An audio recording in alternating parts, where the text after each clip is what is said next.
जी, अस्सलाम वालेकुम जी। बेटा, आप लोगों के साथ अभी सेशन 1 के अंदर हमारी जो डिस्कशन हुई फाइनेंशियल अकाउंटिंग के बारे में कि अकाउंटिंग क्या होती है, अकाउंटिंग के अंदर एसेट्स क्या हैं, लाइबिलिटीज़ क्या हैं। अभी जो हम बात शुरू करने के लिए जा रहे हैं वो है करंट लाइबिलिटीज़ के बारे में कि करंट लाइबिलिटीज़ क्या होती हैं।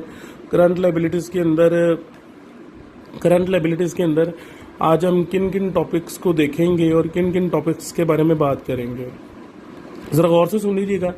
मैंने अभी बोला कि करंट लाइबिलिटीज़ वो वाली लाइबिलिटीज़ हैं या लाइबिलिटीज़ हमने सबसे पहले बात की कि लाइबिलिटीज़ से मुराद आउटसाइडर क्लेम्स या outsider payments out of business organization है, बिजनेस एसेट्स हैं। कारोबार के जो साथ जाते हैं जिनको ख़रीदने के लिए बाहर वालों ने जो पैसा लगाया होता है उसको करंट लाइबिलिटीज़ कहा जाता है। अब यहाँ पे जिस वक्त आप बुक का पेज नंबर 1 खोलेंगे तो उसके अंदर आपको नजर आएगा कि करंट लाइबिलिटी और पे रोल अकाउंटिंग है। आमतौर पर जो पे रोल है ये लफ्ज़ इस्तेमाल होता है जहाँ पे आपने किसी भी मजदूर को उसकी उजरत की अदायगी करनी होती है, उसकी सैलरी देनी होती है, उसको पे रोल कहा जाता है। और बड़ी सिंपल सी बात करता जाऊँ, करंट लाइबिलिटीज़ में ये सबसे ज़्यादा बड़ी जिम्मेदारी होती है जिसको वेजेस, सैलरीज या पे रोल के नाम से जाना जाता है। पे रोल की लाइबिलिटीज़ करंट लाइबिलिटीज़ कहलाती हैं बिकॉज एक महीने की किसी को उजरत देनी हो, कुछ लोग डेली वेजेस काम कर रहे होते हैं, कुछ लोग शॉर्ट रन क्या कहते हैं वीकली पेमेंट के ऊपर काम कर रहे होते हैं। तो करंट लाइबिलिटीज़ में इनका पढ़ना, पहले हम सबसे पहले ये देखेंगे कि करंट लाइबिलिटीज़ में बुक में क्या बात की हुई है, फिर हम देखेंगे कि इंशाल्लाह करंट लाइबिलिटीज़ के बारे में क्या कॉन्सेप्ट है पेरोल अकाउंटिंग के अंदर। तो सबसे पहले वो कहता है जी करैक्टरिस्टिक्स ऑफ द लाइबिलिटीज़ क्या हैं। तो लाइबिलिटी में याद रखिएगा कोई पास्ट ट्रांजैक्शन हुआ होता है, जैसे आपने कोई चीज़ परचेज़ की हो, कोई चीज़ सेल की हो, तो ऑटोमेटिकली उस परचेज़ या सेल के बदले आपने किसी ना किसी से पैसा लेना होता है या देना होता है। अगर किसी से पैसा लेना हो तो वो रिसीवेबल होता है, अगर किसी को पैसा देना हो तो वो लायबिलिटी होती है। तो याद रखिएगा, आप प्रेजेंट ऑब्लिगेशन है, याद रखिएगा जो भी चीज़ आपने पे करनी है वो 2 तरीक़ों से हो सकती है, या तो आप उसके पैसे अभी दे दो या आप उसके पैसे फ्यूचर में दो। तो अगर फ्यूचर में दोगे तो इस चीज़ को लायबिलिटी कहा जाता है, ठीक है ना, जो क्रेडिटर के नाम से, अकाउंट्स पेएबल के नाम से आप आमतौर पर देखते हो। उसके बाद नेक्स्ट जो हमारी बात होती है वो होती है कि इसकी 3 इंपॉर्टेंट जो से हैं वो एलिमेंट होते हैं। सबसे पहले कोई काम पास्ट में किया हो, फिर उसके बाद कंपनी की प्रेजेंट ऑब्लिगेशन यानी कि उसके बदले वो कोई जिम्मेदारी देनी हो, और ऐसा भी हो सकता है कि वो जिम्मेदारी फ्यूचर के लिए हो। जब आप इसके बारे में बात कर लेते हो तो सबसे पहले हमारी बात आती है करंट लायबिलिटीज़ के बारे में। तो वो कहते हैं जी current liability also called the short run liability and the obligation due within 1 year. जैसे मैंने बोला कि एक ऐसी जिम्मेदारियां जो 1 साल के अरसे के अंदर आपको देनी पड़ती हैं उसको हम करंट लायबिलिटीज़ कहते हैं, ठीक है ना। और याद रखिएगा करंट लायबिलिटीज़ में आम तौर पर जो चीज़ें आ जाती हैं वो आपने किसी से एडवांस पकड़ा हो वो आ जाता है, जो आपने किसी की आउटस्टैंडिंग्स देनी हो, जैसे मैंने अगर किसी से वेजेस देनी है किसी को तो वो वेजेस पेएबल आएगा, उसको आउटस्टैंडिंग भी कहते हैं। और बाज़ वक़्त ऐसा होता है कि कुछ लोगों से आपने उधार जिसको प्रीपेड कहा जा सकता है उस सेंस में भी लिया होता है, आपने किसी बंदे से पहले पैसे पकड़ लिए और बाद में काम किया, तो इस चीज़ को भी हम देखते हैं। उसके बाद लॉन्ग टर्म लायबिलिटी है, तो लॉन्ग टर्म लायबिलिटी की वो डेफिनेशन देता है a company's obligation not expected to paid within or no longer for 1 year. एक ऐसी लायबिलिटी जो कि 1 साल के अरसे में आपने पे नहीं करनी होती वो करंट लायबिलिटी के बाद लॉन्ग टर्म लायबिलिटी कहलाती हैं। और लॉन्ग टर्म लायबिलिटी के अंदर वो कहता है कि जी आम तौर पर जो चीज़ें आ जाती हैं वो आ जाता है बॉन्ड्स पेएबल आ जाता है, डिबेंचर्स वगैरह आ जाते हैं, ये सारी की सारी चीज़ें आ जाती हैं। उसके बाद वो कहता है जी अनसर्टेनिटी इन लायबिलिटी। बाज़ औक़ात ऐसा भी होता है कि जिस बंदे को आपने पे करना होता है उसको पे करने के लिए आपके पास बाज़ औक़ात प्रॉफिट की बजाय लॉस भी तो आ सकता है, तो आप बाज़ औक़ात उसके लिए क्या करते हो, रिजर्व क्रिएट करके रखते हो। जैसे अगर फ़र्ज़ करो मैंने किसी का 10,000 रुपये देना है और मेरे पास इकट्ठे इतने पैसे नहीं हैं कि मैं 10,000 रुपये इकट्ठा दे सकूं, तो मैं क्या करूंगा, हर मंथ की प्रॉफिट में से कुछ ना कुछ उसके लिए बचा के रख लूँगा, जिसको आमतौर पर रिजर्व के नाम से जाना जाता है। आमतौर पर वो क्या कहते हैं, इसको प्रोविजन के नाम से भी जाना जा सकता है। तो रिजर्व क्या होता है उसकी डेफिनेशन अगर देता जाऊँ, a part of profit for some specific purpose. Profit का वो हिस्सा जो किसी खास मकसद के लिए आप बचा कर रख लेते हो उसको क्या कहते हैं, उसको रिजर्व कहा जाता है। तो अनसर्टेनिटी यहाँ पे यही है, वो कहता है जी अनसर्टेनिटी ऑफ इन होम टू पे, कि जिस बंदे को आपने पे करना होता है उसके लिए क्या लाइबिलिटी हो सकती है, अनसर्टेनिटी हो सकती है। Liability can involve uncertainty in whom to pay. For instance, a company can create a liability with a known amount issuing a notes is payable to its holder. इसको notes payable भी कह सकता हूँ। इसको बड़ी सिंपल सी बात करूं, मैंने अगर किसी से पैसे लिए उधार, उसके बदले उसको लिख कर दे दिया कि मैं तुम्हें इतने पैसे इतनी देर के बाद दूंगा, तो वो चीज़ उसके लिए क्या कहलाती है, नोट्स पेबल कहलाता है।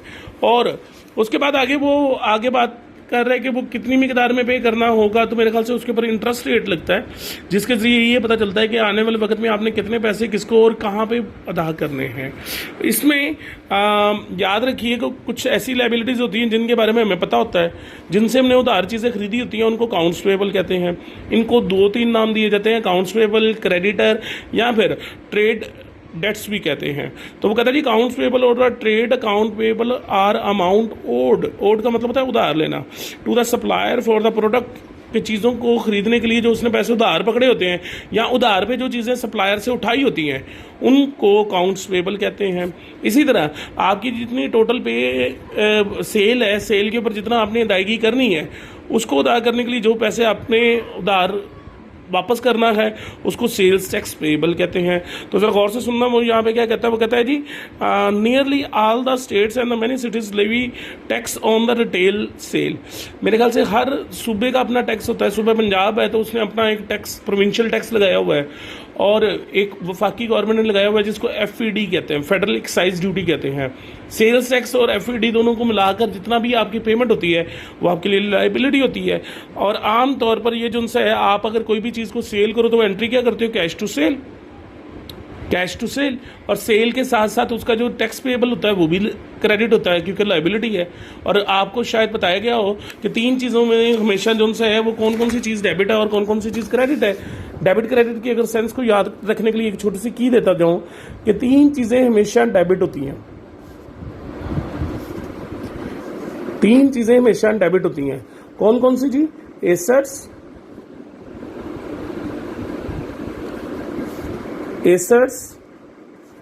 एक्सपेंस और ड्राइंग्स। ये जहां पर भी दी हो ये हमेशा बेटा डेबिट होती हैं। Whenever they increase they are debit. Asset जब भी बढ़ेगा, जैसे कैश है एसेट है, बढ़ता है तो डेबिट होता है, बिल्डिंग है एसेट है, बढ़ता है तो डेबिट होता है। आपकी एक्सपेंस की अगर बात करता जाऊं, जैसे परचेज हो गया, रेंट हो गया, इंश्योरेंस हो गई, ये सारी की सारी लायबिलिटी, वो एक्सपेंस है, एक्सपेंस जब भी बढ़ता है वो डेबिट होता है। आप अक्सर एंट्री करते हो rent to cash, insurance to cash, ये सारी की सारी चीज़ें जो उनसी वो डेबिट होंगी। और बाज़ चीज़ें ड्राइंग्स की शक्ल में होती हैं, और ड्राइंग वो होती है जो आप अपने पर्सनल यूज़ के लिए चीज़ निकाल लेते हो। तो पर्सनल यूज़ के लिए जब भी कोई चीज़ निकाल लेते हो वो भी आपकी हमेशा डेबिट होती है। तो आपने ये 3 चीज़ें हमेशा जब भी इंक्रीज होंगी वो डेबिट होंगी, और जब भी डिक्रीज होंगी वो बेटा क्रेडिट होंगी। ये रूल है डेबिट क्रेडिट के। क्या मैंने बोला, एसेट, एक्सपेंस, ड्राइंग जब भी इंक्रीज हो ये डेबिट होती हैं, और जब भी डिक्रीज हो वो क्या होंगी, क्रेडिट होंगी। और 3 ही चीजें जो सी हैं वो क्रेडिट होती हैं, इनको LCR कहा जाता है। ये 3 चीजें हमेशा जब भी इंक्रीज होंगी वो क्रेडिट होंगी, और डिक्रीज होंगी तो वो डेबिट होंगी। अब इन 3 चीजों का मतलब क्या है, L से लाइबिलिटी बनता है बेटा, C से कैपिटल बनता है, और R से रेवेन्यू बनता है, इनकम। ठीक है ना। तो ये 3 चीजें हमेशा डेबिट होती हैं और ये 3 चीजें हमेशा क्रेडिट होती हैं। ठीक है ना। आप जब भी कैपिटल इन्वेस्ट करते हो तो आप एंट्री करते हो कैश टू कैपिटल। आपने जब भी किसी से कोई रेवेन्यू लेना हो तो आप करते हो कैश टू सेल। ठीक है ना। जैसे रेवेन्यू हो गया, सेल आपकी इनकम है, इनकम हमेशा क्रेडिट होती है, और कैश हमेशा एसेट है वो डेबिट होगा। और लायबिलिटी की अगर बात करता हूँ, जिस बंदे को आपने पेमेंट करनी होती है वो हमेशा आपका क्रेडिट होता है। ठीक है ना। जैसे आपने परचेजेस टू असलम की है तो परचेज आपकी डेबिट हो गई, मगर असलम आपकी लायबिलिटी है वो क्रेडिट हो गई। तो ये 3 चीज़ें याद रखिएगा, हमेशा डेबिट होती हैं। AD, एसेट, एक्सपेंस, ड्राइंग, ये हमेशा डेबिट होती हैं, बढ़ते हुए और कम होते हुए क्रेडिट होती हैं। लायबिलिटी, कैपिटल, रेवेन्यू, ये हमेशा बढ़ते हुए क्रेडिट होता है और कम होते हुए डेबिट होता है। इस सेंस को जब आप सामने रखकर यहाँ पे देखोगे तो सबसे पहले वो कहता है जी कैश टू सेल है। चीज़ आपने बेची तो कैश आपका बढ़ गया, एसेट है, सेल आपका रेवेन्यू है या इनकम है, वो क्रेडिट हो गया। उसके बाद आपको जितना टैक्स लगाया वो भी आपका पेएबल है, वो लायबिलिटी होगी, वो क्रेडिट हो जाएगा। उसके बाद याद रखिएगा कि बाज़ वक़्त आपने कोई भी चीज़ इनकम के तौर पर ली, आपने अपनी सर्विसेज अभी डिलीवर नहीं की, मैं दोबारा बोल दूं, आपने अपनी सर्विसेज डिलीवर, जैसे आपको पहले क्या कहते हैं, फीस आप एडवांस दो बाद में पढ़ो, एक ये सूरत हाल हो सकती है। एक ये हो सकती है कि आप पढ़ने के बाद फीस दो, ठीक है ना। तो दोनों में एक चीज़ है जिसमें मैंने एडवांस में चीज़ पकड़ ली, और एक वो है जिसमें मैंने एडवांस में नहीं बल्कि अभी पैसे लेने हैं, ठीक है ना। तो याद रखिएगा जो भी चीज़ आपने वसूल करनी होती है उसको अनअर्न्ड रेवेन्यू कहते हैं। वो कहता है जी also called the deferred revenue, ऐसा रेवेन्यू जो कि मुस्तकबिल में मिलना है। Collection in advance and pre payments, आपने एडवांस में किसी चीज़ की पेमेंट वसूल कर ली और अभी उसको बदले आपने सर्विसेज प्रोवाइड करनी है। जैसे जून 30 को आपने पैसे ले लिए तो cash to unearned ticket revenue हो जाएगा। आपने कुछ टिकटें बेची, उनके पैसे ले लिए, जैसे अक्सर होता है मुख्तलिफ किस्म के शोज़ वगैरह होते हैं तो उन शोज़ के ऊपर जो उनसे कॉन्सर्ट्स वगैरह की टिकटें बेच दी जाती हैं तो कैश उनके पास आ जाता है और वो उनका रेवेन्यू बन जाता है, उसको नाम दिया जाता है अनअर्न्ड रेवेन्यू। और जिस वक्त आप उसको एक्चुअल एंट्री करते हो तो अनअर्न्ड रेवेन्यू जो उनसे क्रेडिट किया होता है इसको डेबिट करना, और टिकट रेवेन्यू को क्या करना होता है, क्रेडिट करना होता है। यहाँ पे मैंने अकाउंटिंग इक्वेशन का जो आपको कंसेप्ट दिया, आपने 5 लाख की वो अगर 50 मिलियन की अगर वो बेची है तो 50 मिलियन यहाँ पे ऐड हो जाएगा और 50 मिलियन ही आपकी लाइबिलिटीज में ऐड हो जाएगा।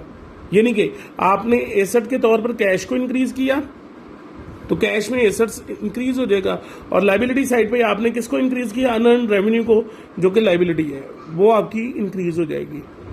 और अगर कल को जिस वक्त देखो वो टिकटें जो उनसे बेचने के बाद आपको जो लाइबिलिटी हासिल हुई वो टोटल रेवेन्यू जितना है वो 6,25,000 का है, बेचनी 5 लाख की थी, बिकी कितने की, 6,25,000 की, तो 1,25,000 का जो उनका प्रॉफिट हुआ वो कैपिटल का होगा। यहाँ तक देखिए और देखकर मुझे बताइएगा कि किसी तरह का कोई मसला तो नहीं है, ठीक है। उसके बाद रिवार्ड प्रोग्राम है। बाज़ वक़्त ऐसा होता है कि आप किसी चीज़ को कमीशन बेस कर रहे होते हो, उसके बदले आपको जो कुछ मिल रहा होता है वो रिवार्ड बेस्ड होता है, और इसमें आम तौर पर शॉर्ट टर्म नोट पेबल का भी जिक्र आ जाता है। शॉर्ट टर्म नोट पेबल क्या होते हैं, आपने किसी बंदे को पेमेंट करनी है और पेमेंट करने के लिए आप उसको लिख कर दे देते हो स्टैम्प पेपर पे कि मैं आपको ये पेमेंट इतनी देर बाद इस रेट ऑफ इंटरेस्ट पे करूँगा, 10%, 5%, 4%, उसको हम शॉर्ट टर्म नोट पेबल कहते हैं। तो वो कहता है ये short term note payable is a written promise, एक लिखा हुआ वादा होता है, to pay a specific amount on a definite future date within 1 year. 1 साल के अंदर कोई खास तारीख को आप अगर दोगे पैसे तो उस चीज़ को लिखा हुआ notes short term notes payable भी कहते हैं, और इसका दूसरा नाम प्रोमिसरी नोट भी होता है। आई रिपीट, इसका दूसरा नाम जो सा होता है वो प्रोमिसरी नोट भी होता है, ठीक है जी। आगे वो कहता है जी ये भी हो सकता है कि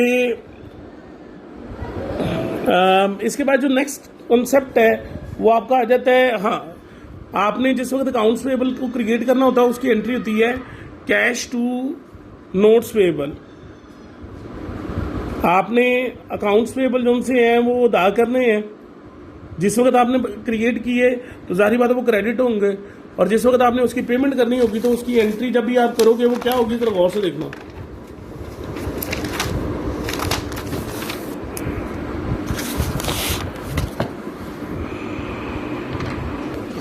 जी बेटा, मैं ये बोल रहा था कि आपका जो उनसे है, अगर फर्ज करो आपने किसी के पैसे देने हैं तो आप करोगे, जैसे आपने किसी से कोई परचेजेस की तो आप परचेजेस को डेबिट कर दोगे और जिस बंदे को पेमेंट देनी है उसको अकाउंट्स पेबल कह दोगे, वो क्रेडिट हो जाएगा।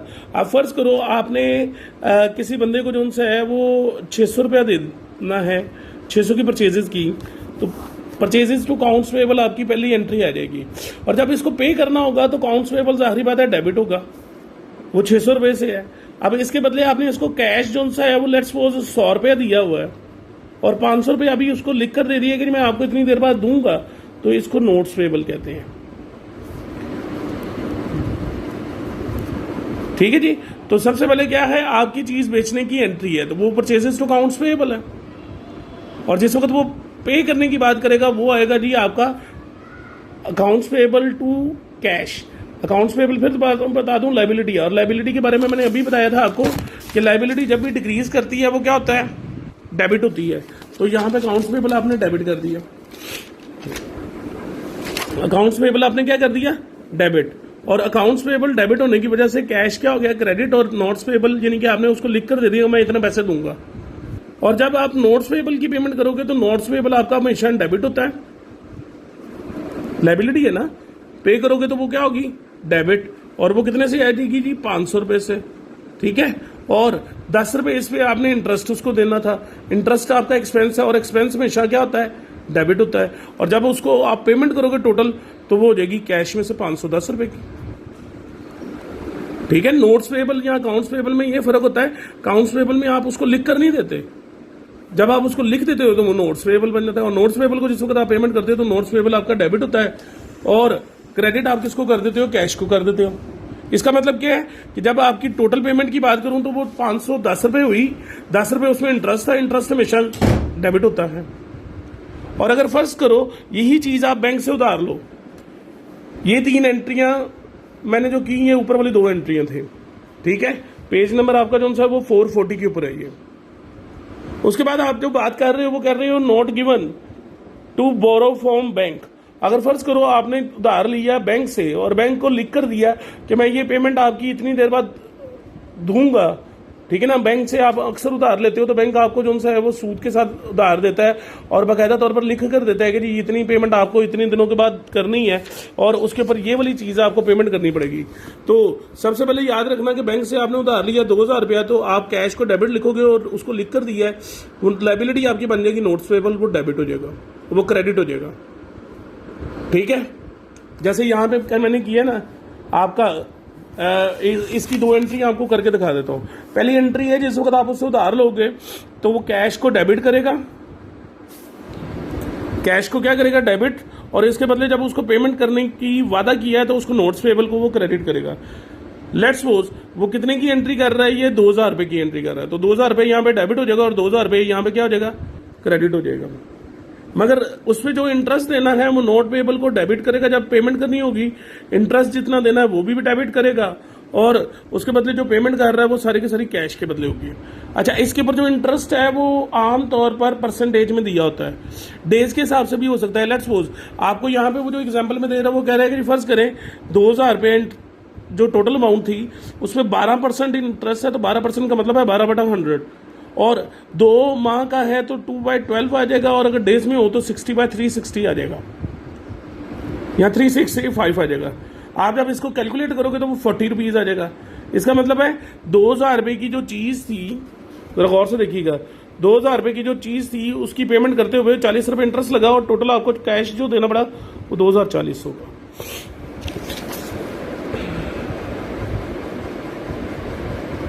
और बाज़ का जिस वक्त आप इंटरेस्ट को आखिर पे क्लोज करते हो तो वो आम तौर पर कुछ इस तरह से होता है कि इंटरेस्ट एक्सपेंस जितना भी हो वो डेबिट हो जाता है,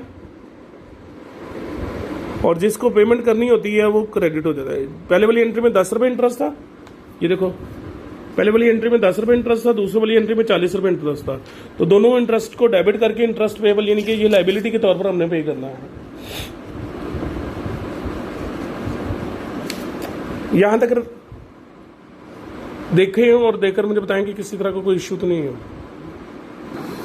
अच्छा जी, इसके बाद वो जो बात कर रहा है वो कहता है जी पेरोल लाइबिलिटी है, तो वो कहता है जी employer is incur several expenses and liabilities from having employ. एक जो एम्प्लॉई है उसको अपने पास अगर आपने रखना है तो उसके लिए आपको कई तरह का खर्चा करना पड़ता है।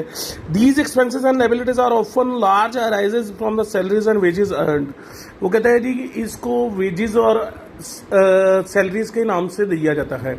यहाँ पे एक छोटे से डिस्टिंक्शन करता जाऊँ तो वेजेस और सैलरीज में क्या फ़र्क है बेटा। वेजेस वो होती हैं जो तमाम के तमाम मैन्युफैक्चरिंग स्टाफ है उसको जो कुछ पे किया जाता है उसको हम वेजेस कहते हैं, जो कि किसी भी चीज़ को मैन्युफैक्चर करने के लिए रखा जाता है।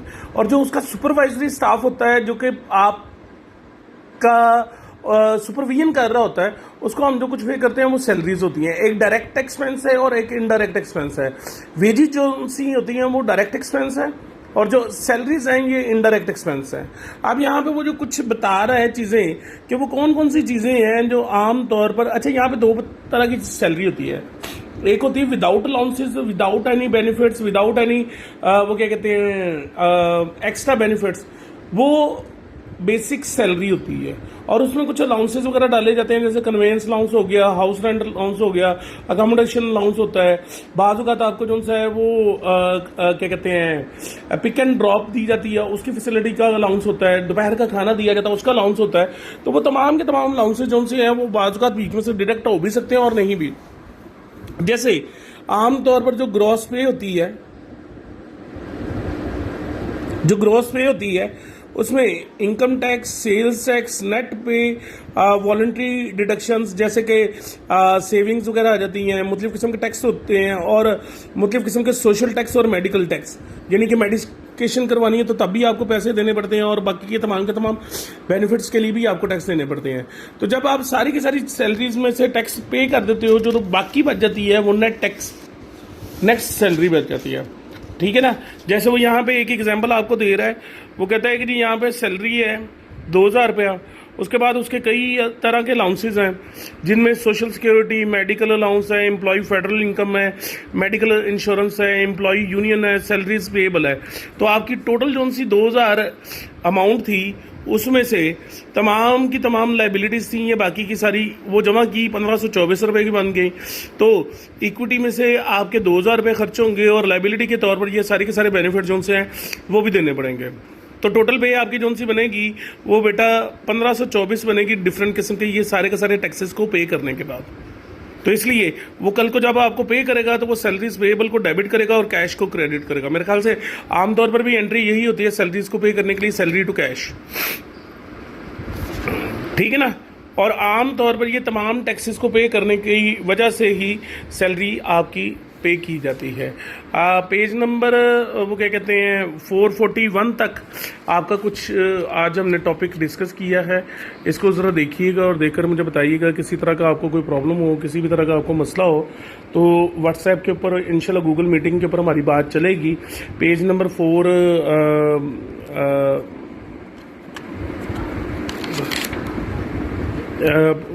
पेज नंबर जो सा है वो स्टार्टिंग से स्टार्ट करके और वहाँ तक हमारी जो बात हुई है उसको देखिएगा और देखकर हमें बताइएगा कि किसी तरह का कोई मसला हो। जज़ाकुमुल्लाह जी, अल्लाह ताला आपका हामी नस्र, अल्लाह हाफ़िज़।